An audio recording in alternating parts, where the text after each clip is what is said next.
When did you join and how long were you in? 7th of January 1949 to 31st of January 1986. So quite a few years then. Yeah, quite a few years there. Could have had more, but... So where did you train? At Blackwall. Can you remember? Blackwall Workshops, yeah. Remember any of the characters there? No, Mr. Cooper was instructor. Forget the bosun's name there, the depot, but we did a cookery course in the canteen and carpentry and metalwork in the workshops. Just elementary. And where did you go from there? My first lighthouse was the Longships. 19 days waiting to go off there, heavy grain sea. That was my first experience of a lighthouse. Sea was going over the top. And then I had Spurn Point after that, which was quite comfortable. Only it was two-handed. Busy, a lot to do there. We had the argan lamps, subsidiary lights, 2 subsidiary rooms. The old argan lamp with a wick and the reflector, cleaned with jeweller's rouge, you know. Had regulation flying of 1.5 inches. Higher than that, you get soots and smoke everywhere. And it was a heavy wine too for the lens. You know.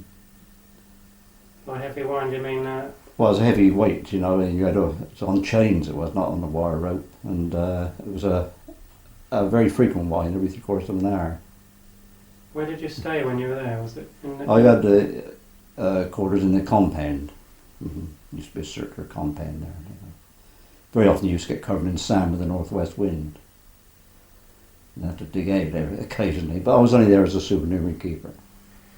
So, and we got friendly with the lifeboat families that were there. They were still resident, as I believe, to this day. You know. And from that one, where did you go? I think I went to Beachhead after that. I think it was Beachhead as supernumerary. Then I got made up assistant keeper. Then I went to ordinary and caskets as supernumerary. Then I got made up to the caskets.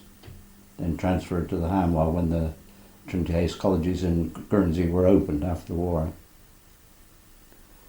They were badly, damaged with White Russians, I think, just after the war. It was all heavy mined on the point, and we were the first families in after rebuilding. So what did you think of the Hanwell? It was a bit miserable, really. It was only two-handed. You had one man in bed, you're up on your own hours on end. You had the fog gun, no detonators, do 11-hour watch. Not very nice, really. Then from there I went to St Mary's, an island lighthouse up in Northumberland, on Whitley Bay, off Whitley Bay. And that's, your life's governed by the tide there, isn't it? It was, yeah. It was difficult for the school children to get them to school. You had to regulate school times with the tides. If it was a neap tide, it wasn't too bad. It used to appear at midday, but if you had the spring tides, it was either getting them to school early or else coming out late, you know, vice versa. You're governed by the tides, you know. Did you ever have a stage where you couldn't get them to school? Huh? No, I didn't miss at all, no. I had the use of a little boat as well, but that was awkward. You just have to, if it was a flood tide, you'd have to drag the boat up on the beach and then get them up on the road, then onto the bus. It wasn't easy, you know. And you were 2 watches as well. You'd give up your afternoon in bed to get the children from school. Now, where did you go from St Mary's? I went to Nash Point. There during that cold winter of 1963. And then made up principal keeper to the Needles. From there I went to Nab Tower, then I was given the Royal Sovereign. And I was with the contractors 11 months on the beach at Newhaven building the lighthouse. And I was on the cabin, that's the top part of the lighthouse. It was towed down channel to Portsmouth waiting to go over on the base. So it was quite an experience. And where did you end up? Bull Point at Morta. So that's why I'm settled here, you know, more or less. Right, going back to the beginning, you said the long ships. Can you describe what that was like when you went out there? The longships, well, that was my first experiences of a lighthouse. I often seen it from Land's End, but never dreamt that one day I would be on there, you know. I had a good crew, and that was the first art of bread baking and one thing and another. And I had the small bunk under the stairs, and my legs were stiff when I come ashore. I still remember that, because you never stretched out, you know. Junior hand always had the bunk under the stairs, you know. So that was like that. But I had a good crew, Arthur Ritter and I forget the AK's name now, but they were very good to me. Yeah. And that was being winched on board, wasn't it? No, we landed by taking it by a motorboat, then rowed in from the motorboat to the Pollard I went into. I think there's 3 landings there at Longships. So it's a jump ashore, is it? Yeah, jump ashore. Remember Percy Norton hanging on by my arms, you know, and the boat was down there and I was up here and he had hold of me, you know, dicey like that. Still remember that. Yeah. So it wasn't a very comfortable get. No, it wasn't. I'll come ashore to the day as to happen. Very quiet weather. Yeah. It was a big grain swell waiting to go out. And you said it's two-handed. No, that was 3-handed. That was. Ham was 2-handed. What sort of stores and stuff did you have to take to grub up at that sort of time? It just took the month's provisions. Being a souvenir keeper there, I only had to take a month, but if you were an assistant keeper there, you had a replenishment of another month's provisions on the relief, next relief. And in those days, the second month didn't start until the first relief was done. So in those days, some men could do 3 months on a tower. So what was the light like when you were there? The light?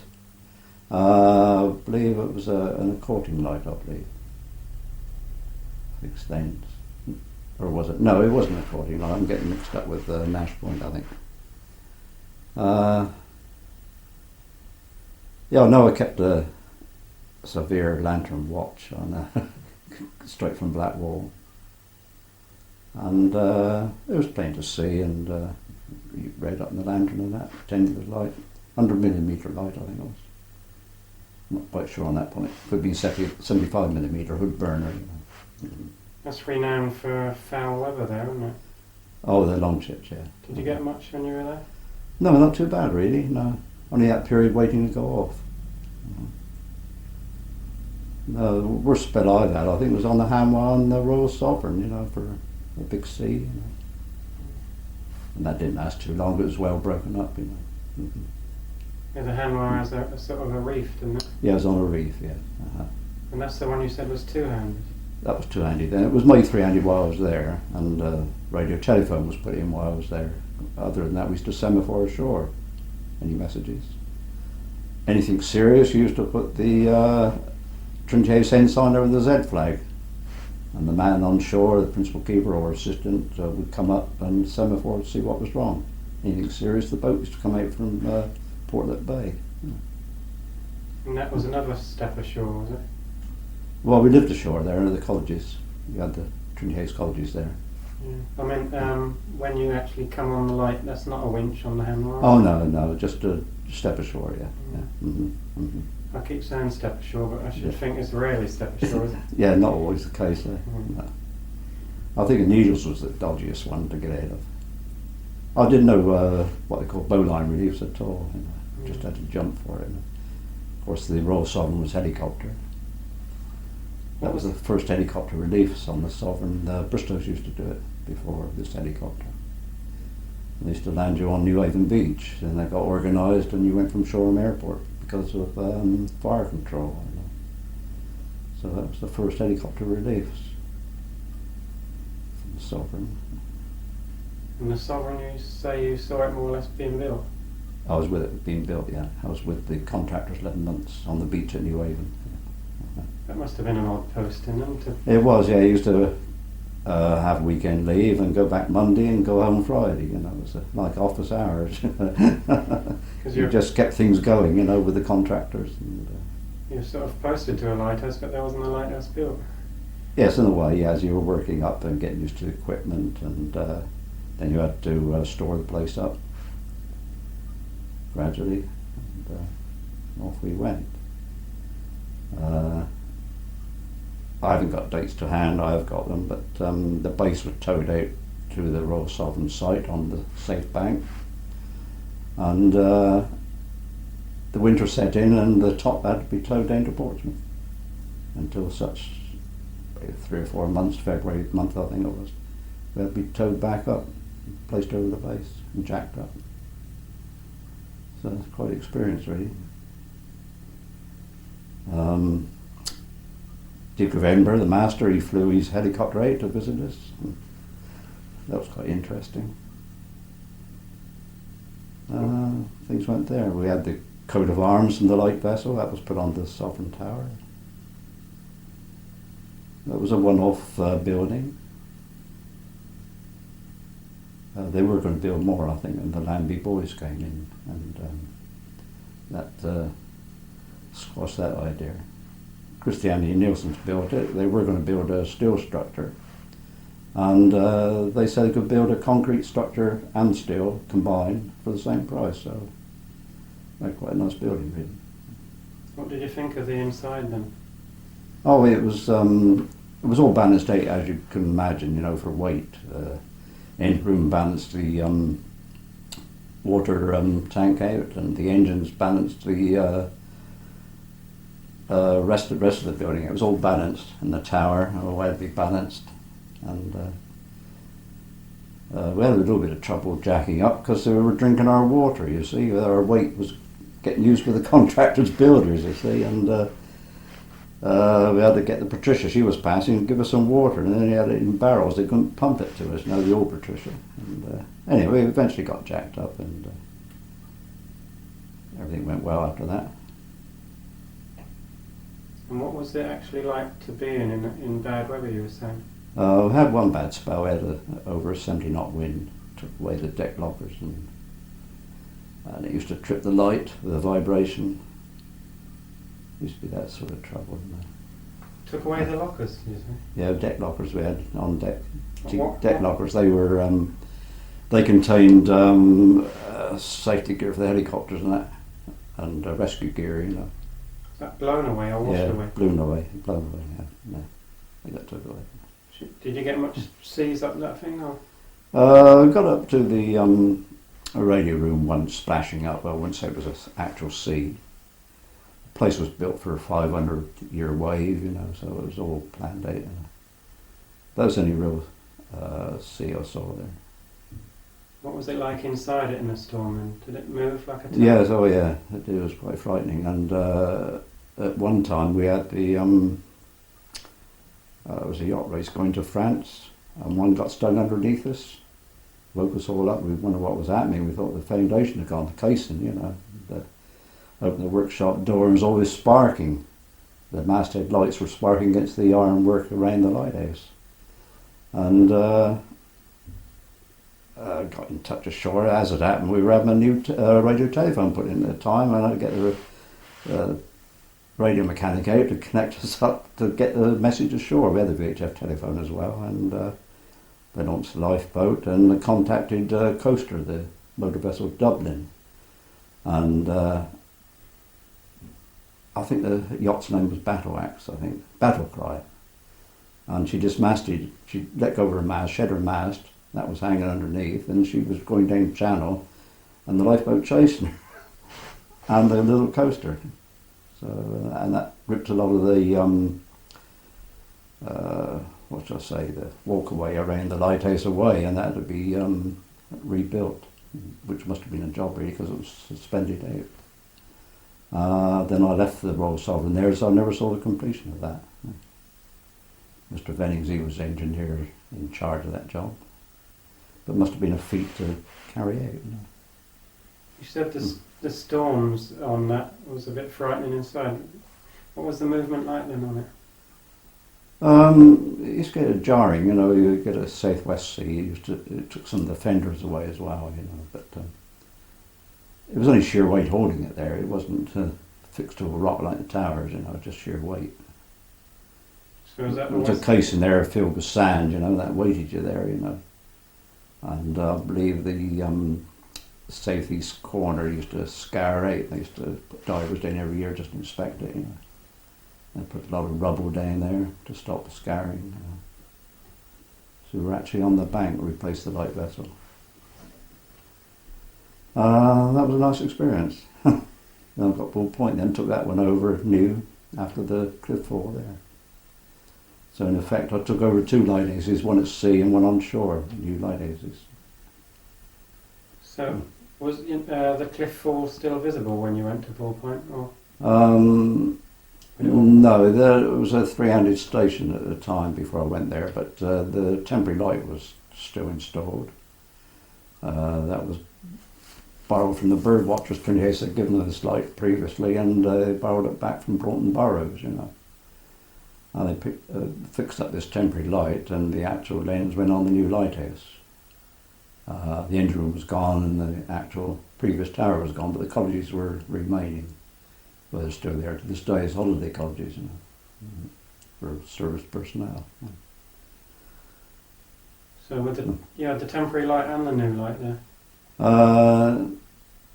No, they transferred one day. When I took over, the new light was there from the old lighthouse, you know. And the fog signal machinery, that was transferred and made automatic. First time they did a air pressure fog signal, made it automatic. It was the first time and the only time, I think. Had a lot of teething troubles, but it did work, you know. You said you went to Beachy Head, was it? Yes, I was doing training, souvenir keeper. What was it like there when you went there? Much as any other tower. The other one thing that does stick in my mind was the loading of the turn-out charges for the fog signal. That you couldn't load it inside, no loading ports. You had to go outside on the gallery each time, where you had canvas dodgers there to keep the weather off. So every 5 minutes there was a charge exploded and detonated. And after 2 charges, you had to go out and reload, out in all weathers and that. So that must have been a miserable watch. Yeah, it was, yeah. And of course, you had the IOB as well. I think at that time, my first visit there, or the only visit there, we had the chance IOBs. You know, just had a diaphragm separating the paraffin from the air. You know, I think that came out. It was the only one in service at that time. You know, that was for the main light. That was the main light. You pumped your pressure up by hand. You know. Mm-hmm. And the hood burner, 75mm. So, what sort of year was this? That'd be 1949. Mm-hmm. So, you didn't have electricity out there, I take it? No, it was still the old chili lamp. And you could get ashore from there at low water. You used to walk into Meads, get the mail, pick up a loaf of bread, perhaps, a pound of sausages, you know, something like that. You could walk along the beach at neap tides, so it wasn't entirely an isolated tower, you know. Quite good, really. Yeah. Does that mean you had to get on and off quickly for each tide? Well, you got to know the tides, you know what time it would reach the landing, you know, and you worked accordingly, you know. What was the accommodation like inside? Same as any other tower, just the curved bunks in the bedroom and the kitchen below, service room above. They're much the same. And what was the kitchen? Was it a coal-fired stove? Yes, I remember the morning watch when you had to clean out the ashes and blacklead the stove, and he covered the fender up with paper, and the cook in the afternoon he had to take the paper off because it would get splashed cooking, you know, it was all burnished up. And such a rigmarole, really, you know. Was that the day of the duty cook? Yes, I think it got lax in the end. Everybody cooked for themselves, but in those days you took your turn at cook every third day. You know. Usually the 8 to midnight watchman, he took on cook the next day, and he picked up the middle watch after that. So he's free to cook. And what sort of meals were they? Well, the general idea was that each man supplied their meat, and you supplied the veg and whatever, and you took turns out so to work out quite well, really. You know. So you ate well? Yes, accordingly, yeah. You ever come across any bad chefs on a... Oh, you get some, yeah. get the same monotonous dried peas and perhaps some boiled potatoes.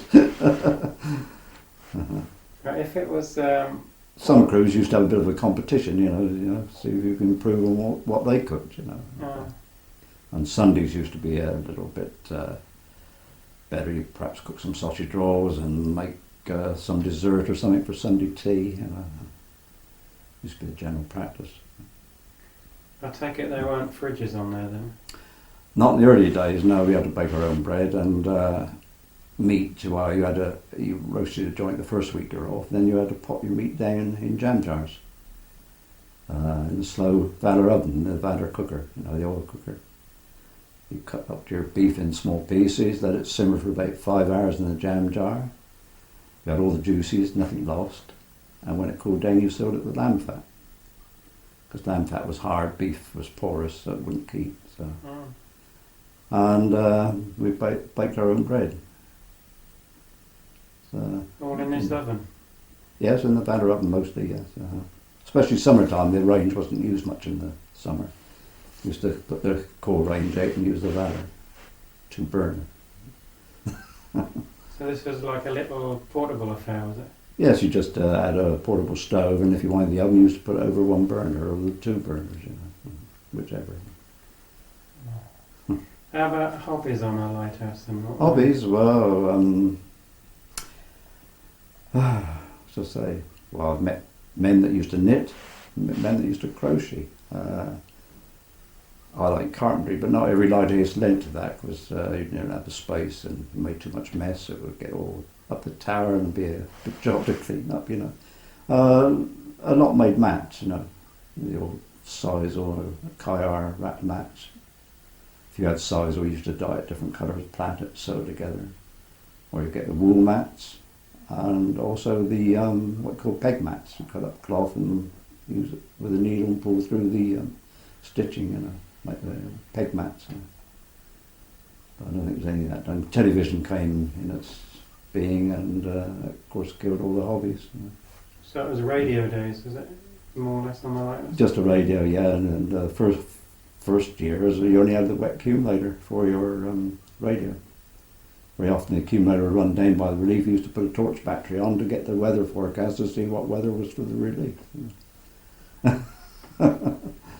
We used to take these big accumulators out, you know.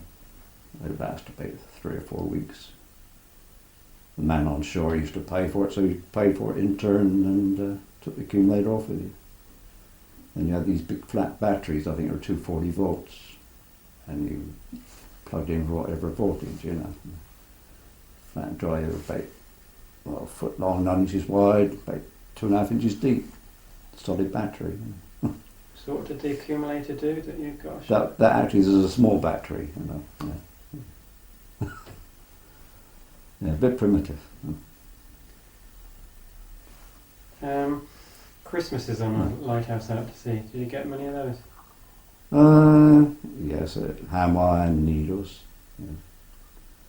The local people looked after the keepers. And we used to get visits, or we used to get things sent out with the WVS at Guernsey, and we in turn used to do scrapbooks and that for the children, and that they used to distribute. And it gave us something to do as well in between times. Leamington Yacht Club, they adopted the needles. That was increased. More and more yachts each year came out to the lighthouse. It was quite a thing, you know. Yeah. Did you see the last one on the TV news? Yeah, I did see that. Yeah, yeah. Uh-huh. I remember doing up the coat of arms when I was there. It was just plastered with black paint. It was a lovely coat of arms over the door. It was all gunmetal, made of gunmetal. And I wire brushed all this and picked it out and had it all painted just in time for the elder brethren's annual visit. You know, if it's still kept up, I don't know. Did you ever add your name to the carvings on the cave? No, I didn't. No. I remember so. I think I can remember one there, 1910. No, I didn't. There was a lot of keepers' carvings up there. Quite a nice tower, really. That was. The steps were more shallow, you know, and easy tower to climb up and down, you know. And plenty to see, plenty of yachting and shipping. Quite good there. What sort of year was it you were there? I was there about 3 years, I think, and I went to the Nab Tower then. What sort of year was that? What sort of Era. era? Well, we generated our own electric there. And the circulating tank was on the landing. Fuel was kept in that last rock. That was a fuel store. That was all hewn out. The only bad wind was the southwest. You used to come over that wall. You sometimes have to tie a rope round it and a man feed you out to go to the store over there to get coke and one thing for the cooking range. One man was on lookout feeding the rope out and you filled up your bucket and got back quick, you know. And it was a bad landing there. If you didn't catch a tide, if it was a bit naughty, you had to catch a tide about 2 hours after the high water. Otherwise it would get a bit nasty there for landing, you know. Have you done any nasty landings? Yeah, the actual last time I left there to go to the Nab Tower was my last going ashore from there. I'd literally jump into the launch, you know, from the steps. It was as bad as that, you know, take a chance. It wasn't very good landing there. You had to catch it right, as I said. And one time the vessel did the relief, and the launch went up on the steps and the whole at the bottom. And they had to change over boats. Potatoes were like mud, you know, all wet through, and you know, that's a good sort out. You know. I've experienced potatoes in paraffin before, you know, and of course that wasn't very nice. So I took the paraffin, that was on the hammer. That was. How did you manage that then? I don't know how that happened. I don't know. Paraffin got spilled in the whaler, and potatoes were put on it, or what, I don't know. But potatoes were finished for the month anyhow. Because paraffin was delivered in drums in those days, you know, 5-gallon drums, and water in water barrels, when hosed ashore. And they used to stack these barrels up and get a height so they can get up the dog steps into the entrance. So it's all manhandled. All these barrels of water, no hoses. And then poured into the tank. Yeah, which was in the base of the tower as it happened. We were supposed to have marking. That's how it came about. It was all hard work, you know. I had to be carried up from the landing, up the steps, up to the entrance to the tower, then up the height of the dog steps into the tower. It's a bit of a job, really. You know. So how long did a refuelling session last then? Well, what used to happen there, on the spring tides, they used to come out about 3 or 4 days running if the weather permitted. They used to come out on the spring tides and have a good session, you know. Try to top us up with coal, water and oil, you know. Very often the coal would be negligible, just a little bit of dust in the corner, and the only water we had was in the kitchen tank. 100-gallon tank, you know. It used to get precarious sometimes, you know, but used to get by all right. So when they did come, you not only had to hump the water up, you had to hump the coal as well? Yeah, everything, yeah. We had a winch halfway up the tower to take the coal bags up, you know. Provisions. Was it hand winch or electric? It was all hand winch, yeah.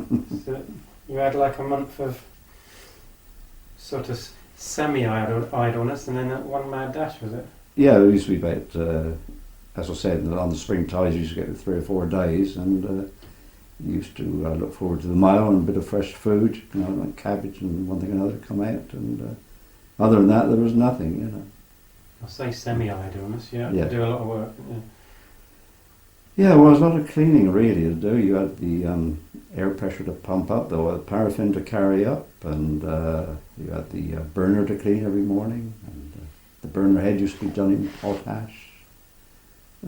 Plenty to keep you employed, and it was a very big lens, that one. I think part of it was in Trinity Ace now, 16 bullseyes. It used to take us nearly 2 days to clean it, one man inside, one out. It used to be the slowest revolving light in the job, revolution in 12 minutes.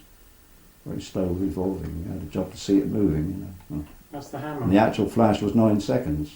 Yeah. So you could see how slow it was. Yeah. Right. Uh-huh. And that was a hand wind up as well. Yes. Yeah. So where did the tube go? All the way down? Down to the kitchen door. Yeah.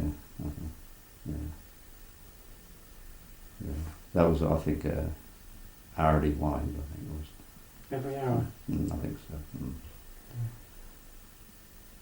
The oddest wind I've ever come across was Anvil Point. It used to be every 25 minutes, so it kept you awake working at the time. It'd be 25 past and 10 to, and then it'd be quarter past. And it was odd, 25 minutes all the time, so it kept you on your toes.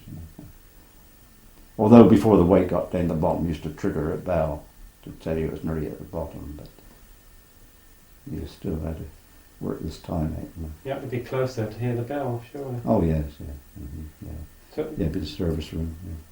now in somewhere like the Hanmore and that, with the IOBs, the night watch, was it done up in the tower, up in the top? Yes, yeah, and service room, yeah. Alternate between the two. Yeah. So in between doing your work, what did you do?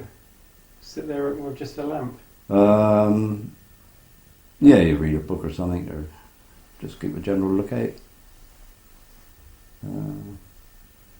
Couldn't do much else really. So it must have been a bit lonely doing Yeah, that. it was. As I said, night time you're on your own anyhow, but even daytime there on the Hammer you're on your own, because it was only 2 handy at that time. So you used to change watches and you wouldn't see that man then for about another 9 hours perhaps. Used to work that way. You used to come on at 11 or midnight and off at 5, you go to bed, then you get up at midday, and not very nice life, So why on earth did you do it? I don't know. Hope for better things perhaps, And what made you in the first place want to become a lighthouse keeper? I don't know. I started off as an apprentice grocer and got called up to the Navy. And I tried the Forestry Commission. Seemed a bit humdrum. I did apply to Trinidad 2 years before I joined and let it drop. Then I applied again and stuck with it, I suppose Navy helped. Perhaps maybe in the urge of the sea, I don't know. Yeah, because the press or the media out there have this romantic notion about a lighthouse keeper. Uh-huh. And it's a bit more involved than that, isn't it? Oh yeah, it is, yeah. You've got a job to explain to people, really, haven't you? They think there's a man in the course just sat there with a beard, and he just sat there and that's it. Let the world go by, but it's more involved than that, as you know. Toilet facilities on the lighthouses then? Toilet facilities, well, the longships was in the Elson bucket. They released that over the gallery and it's going around the tower and plonk, So, yeah. It was like the, just seen on television, this coming single-handed yacht race, bucket and chuck it. That's what they called it, But on the Hammer, we were quite fortunate there. We had a flush toilet fed by the rainwater tank from off the roof. It used to get a bit green because the detonator charge used to turn the water green because it was copper roof. And it used to scar the paint off and it used to get green, And we used to use that for washing the floors and things. You had to watch it, you never had to cut in your hands because that would turn poisonous. What about washing facilities on a lighthouse? Nothing in those days, just a bowl and a sink. And very often you used to have to tip the bowl up at an angle on the scrubbing brush to get some depth of water, to keep water consumption Oh, you're rationing. just right. Well, you weren't rationed, but you weren't very careful with it. Does that rub off in your normal life when you come ashore? It did do for a time, yeah. The wife would say, "Oh, do you use more washing up water than that for washing up?" Things like that. And she used to complain that your clothes smelled of paraffin, although you washed and ironed them, that she could still smell the paraffin, That's from the engines inside. Well, the ship. actual light, I suppose, yeah. Yeah. Mm-hmm. How many children did? 2 children, yeah, son and daughter. Son was born on the lighthouse at St Mary's. Yeah. Daughter, she was born in Guernsey when I was on the Hanwell, but of course she was born ashore. Son, he was born on the island. I think he was the second baby to be born on the St Mary's. One previous to that was 1928. We thought we were the first one, but somebody piped up and said, no, our son was born 1928. But he was born actually on the island. Did you have a midwife out or a doctor? Yeah, the doctor and midwife stayed all night. Yeah, Oh. Stayed over the tide. Yeah. That was nice. Not many can say they were born on the Lighthouse. No, very often the actual Sunday paper of the Newcastle Sunday paper had a cartoon on the front page with a stork hovering over the lantern of the lighthouse, at the time. And all the papers were phoning up each night. You got tired of it, asking when the baby was going to be born, and all this, and they had to dramatise the story and make one up, perhaps, So you must have had periods being married of missing a lot of their growing up if you're on a lighthouse. Yes, especially when you're on like I was on the Hanwell. My daughter didn't know me until she was about 3. She used to say, "Daddy's gone on the boat to the lighthouse," and that was it. But she wouldn't know me when I come ashore. She got that much older. Is that the days of 2 months on? Yeah, 2 months duty. Yeah. You used to see such a difference in your children. It was a different child when you come ashore, where they're growing so much. You remember them as you went off, and you come ashore again. They've made so much progress. How do you get on for contacting family and that when you're out? None at all, really, unless the boat came out, you send a letter ashore. Other than your wife who's come at the point, wave a white duster, say all is well. They weren't into semaphore then, but I think on the long ships they used to semaphore a lot of the wives, So about a mile and a half out offshore. So this waving on the point was at the Hanwell from Guernsey? Yeah, Plymouth Point, yeah. Just come out and give you a wave, just say everything was okay. And then when you're ashore on a land station, you got the opposite then, you're sort of with your family constantly then? Yes, you were, on and off, in between bed and watches and one thing and another. You had to combine the two. Must be a lovely sort of environment to bring up kids though in. Well, they did miss out really, because they wouldn't have other children to play with. Only when they got to school age, they mixed them. But up to school age, well, they're quite adult because they didn't know what it was to play with other children. And until they went to school, then of course they mixed and perhaps bring their pals home, and things like that. Mixed up. I think you've got some relations that were keepers, haven't you? Oh yeah, it goes back a bit. Yeah, it goes back a few generations really. On my wife's side, her father's a lighthouse keeper. His father was a lightship master, and her grandfather was a keeper, and grandfather's brother was a keeper, and their nephews were a keeper. So what were their names and your wife's That was the name? Norton family. The Norton family. Yeah. So where did they mainly serve? On the Penzance district, really. Mm. Mm-hmm. Yeah, my wife's grandmother and grandfather retired at St Anthony, and I think Percy Norton, her uncle, he retired from Ordinary. Her grandfather took over Ordinary Lighthouse when it opened. I think it was 1910. It was too handy then. He was the first crew there. Her father was on Beach Head a long time. Yeah, it goes right back. So did you meet her before you became a lighthouse keeper? Or Yes, I did. Yeah, I didn't know her father was a lighthouse keeper. It was just a coincidence. So you got married into the family then. And kept the tradition going. Yeah. So what are your views with all that history going all that way back of automation and the keepers all coming to an end? Yeah, it was just starting to come in when I retired, but I didn't think it would happen. We were always told our job would be secure, but I know the feeling. we were told that come about, that it wasn't. less progress, I suppose. Yeah. But you can't beat the actual man on watch like the Coast Guard service. You can't beat the eyes actually on the spot. What was your favourite lighthouse? Favourite? I haven't got a favourite really. I liked it on shore at Guernsey. I didn't like the 2 months on the tower so much, but the actual life ashore on Guernsey was quite nice. It's one I think I enjoyed most. As I say, St Mary's Island, I was there 8 years, but it was tidal. Yeah. Tides controlled your life, which spoiled it really with schooling. And if you had a day 8, you had to work out the tides to come, what time to come back to. You know, it ruled your life. You know. I bet you didn't get many people knocking on your door though, trying to sell you anything. No, but we used to get people stranded sometimes. Oh.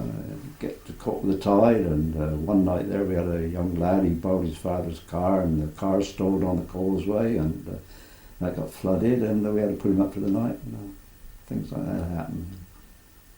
People used to panic and get wet. You know, going back over the causeway. There were stepping stones there, but at the end there was no stones. They had to make their way back to get on the actual causeway. Of course, the tide was rushing in then, and they got really wet. You know. Quite panic. Used to come in with a rush, you know, you see a little stream and all of a sudden the tide would be in.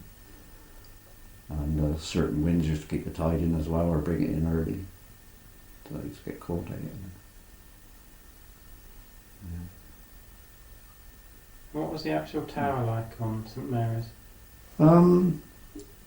It was a hollow tower, because no accommodation on it, but quite a tall tower, very tall, 137 steps I think it was. You used to have to pull your oil up from the base on rope, from the bottom to the top, you know, in copper cans on a hook, on a rope. Inside, right? Inside, yeah. Yeah. And we used to fill up with barrels coming through the main entrance in the passage and tipped into the tank in the base of the tower. That was all in barrels, 45-gallon barrels. It was all hard work, really. That was the oil lamp days there as well? Yeah, that was, yeah. I think there's a museum there, isn't it? Yeah. Tyne and Weir Corporation have taken it over. Yeah. Mm. What was the fog on there then? Didn't have one, no. No? No, didn't have, just the light. Yeah. I suppose it was important light because it was close to the Tyne Pier, you know. So they needed to mark the island. There's other houses on the island as well, so who was... Yeah, that was a fisherman's cottage, and that time it was made into a cafe. Chris' family had it. I don't know if there's still a cafe there or not, I don't know. I'm not sure. Yeah, it was an old fisherman's cottage. I was there when it was electrified. They brought the cable over from the mainland. They had to dig this trench over across parallel with the causeway, and when they lowered the cable into the trench, there was about 60 men manhandled it over from the causeway into this trench and filled it in with quick setting cement. They brought the power down 2.5 miles away. Yeah. That was the first taste of electric to the island. But we still had paraffin light. But it was nice to get the electric into the cottages, you know. We used a washing machine instead of the copper in the cellar, you know, and have television. It brightened our life up no end, really. So life must have been fairly unique once the tide came in. Yeah, it'd be like a rock station, then you're isolated, you know. But with your whole family there? Yeah, yeah, just the two families, principal keeper and assistant keeper. Did you have to keep an eye on the children then with the water all around? Yeah, well, you'd always pay attention, go around the perimeter of the lighthouse with them, you know. Depend on the size of the tide as well. Yeah. Used to be a good place for ormers as well. Not ormers, sea urchins. Ormers, I'm thinking of the Channel Islands, but we used to get ormers there. No, sea urchins. You used to get all sea urchins out there. You used to get them at spring tides, low water. All the different colours they were. You know. We see them, I suppose. Yeah, quite decorative. What's an ormer? Ormer? Well, it's like a very large limpet. It's a delicacy in the Channel Islands. I think the Channel Islands and New Zealand are the only places you can get them. Something to do with the Gulf Stream, you know, keeps it warm, keeps the water warm. They're in quite a pretty shell. Inside is all mother of pearl. You know. A little bit tough. You'd have to soften them up with a hammer or something, or stew them, pickle them, boil them, do all sorts of things with them. You know. And was this done ashore or on the lighthouse? Oh, people on shore used to get them, you know, delicacy, yeah. All over the Channel Islands, yeah. Mm-hmm. Yeah, they still get them today. I think it's three tides after the moon, I think, after the full moon and new moon. They were laid to get them. You'd have to put your arm down in water in lots of places to get these ormers. Just like a limpet, they were stuck to the rock, you know, suction. But there was still a delicacy over there. Did keepers do much fishing or crabbing?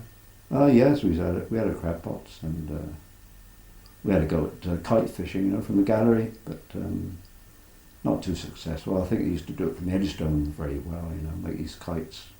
So which tower did you do it from? We tried it on the ham. I used to get tangled up around the crane post, you know, Oh. so we gave that up. And then we used to perhaps fish in the rock or the landing when the tides permitted, you know. And we knew where the holes were to put the crab pots. So you used to get a few crab, lobster. Sometimes you get an old crayfish. You used to get spider crab there too. You know. I know we don't like spider crab much, but the French used to. You know, they prefer that to an ordinary crab. You know. Oh, they'll eat anything. Yeah. What amused me was the Guernsey fishermen used to use good skate as bait in their pots. You know. We'd use it as a fish to eat, you know. They used to use it for bait. Or you thread limpets on a ring on a wire, you know, and use that as bait in the pots. You know. Yes, you kept yourself occupied, and you used to walk up and down at low water for exercise, up and down the landing. Hour or 2 hours on end, up and down, up and down. You know. This was before the helicopter days. Oh yeah, long before that, yeah. Uh-huh. Yeah, used to do skipping, keeping trim, Yeah. bit of rope. Yeah. Mm-hmm. I suppose at least on the Hanway you can get out and walk in a straight line. Yeah, you had the advantage of that reef, and you had another landing there, but it was never used because it was two dodges in between two lots of rock, you know. So it wasn't a very good landing, never used, but there was another landing there. Could you get out on the long ships much? Yes, again, you had to watch the tides, and it wasn't great. I didn't do the exploring there as I did on the Ham line. Because I think they've lost a few keepers on the long Yes, ships. yeah, get a big grain sea there, you know. Yeah, you'd have to know what you're up to.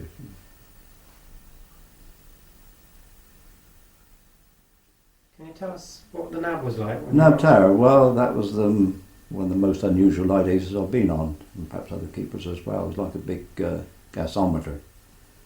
I think it was built at Shoreham, built for the submarine defences in the First World War.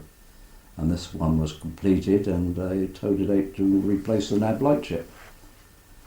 And it landed with a 17-inch list out of True, still that to this day, you know.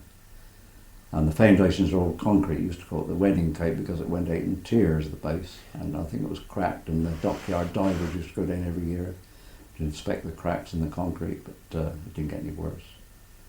Now I believe all the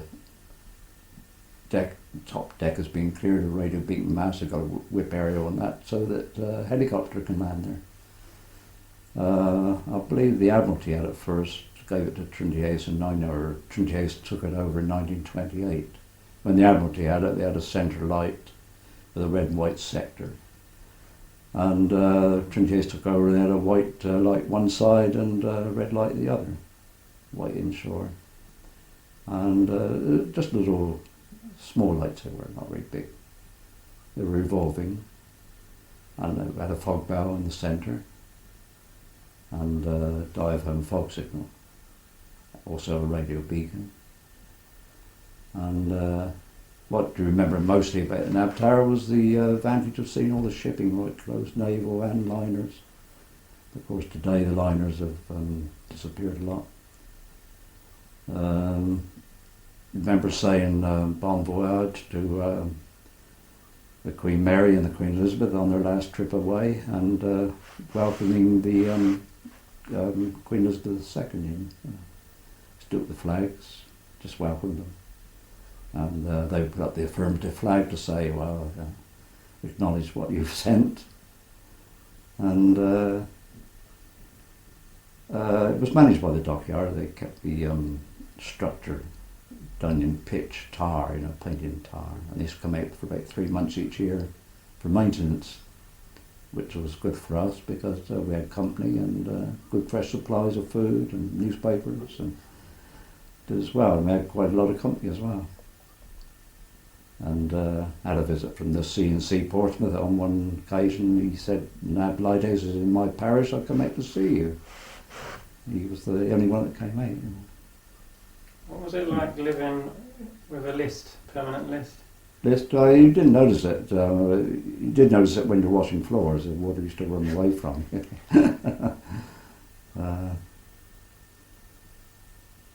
It was very cold too in winter, hot in the summer. And the lino on the floor used to flap up and down in a gale of wind, I can remember that. So not very nice inside? No, it was very, as I said, very hot in the summer. Like a big metal gas, well, like a gasometer, very big metal drum, Winter was cold.